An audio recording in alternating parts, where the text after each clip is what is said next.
এখন ময়দার নাম শুনলেই সবাই দূরে সরে যায়, কেউ ময়দার জিনিস খেতেই চায় না।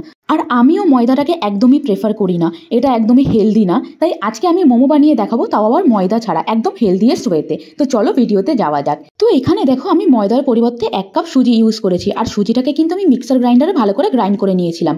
ডোটা বানানোর জন্য আমি স্বাদ মতো নুন আর গরম জল করে ডোটা ভালো করে মেখে আমি কিন্তু 10-15 মিনিটের জন্য সাইডে রেখে দিয়েছিলাম। এবার কড়াইতে একটু তেল দিয়ে আদা, রসুন, পেঁয়াজ আর লঙ্কাকে 2 মিনিট নাড়িয়ে চাড়িয়ে তার মধ্যে আমি আমার পছন্দ মতো সবজি অ্যাড করে নিয়েছি। এখানে আমি গাজর, ক্যাপসিকাম আর বাঁধাকপি দিয়েছিলাম।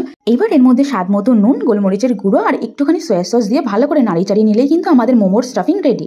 এবার এখানে মোমোর জন্য আমি কিন্তু একটু বড় বড় করে রুটি বেলে নিচ্ছি, যাতে আমার মোমোর শেপ দিতে একটু সুবিধা হয়। আর আমি কিন্তু 2টো শেপে মোমো বানিয়েছি, তোমাদের কোন শেপটা ভালো লেগেছে আমাকে কিন্তু কমেন্ট করে জানিও। আর যেহেতু আমার কাছে স্টিম মেকার নেই, তো স্টিমের জন্য কিন্তু আমি নিচে গামলায় জল বসিয়ে দিয়েছিলাম, আর উপরে এরকম একটা থালা দিয়ে আমি মোমোগুলোকে কিন্তু স্টিম করে নিচ্ছিলাম।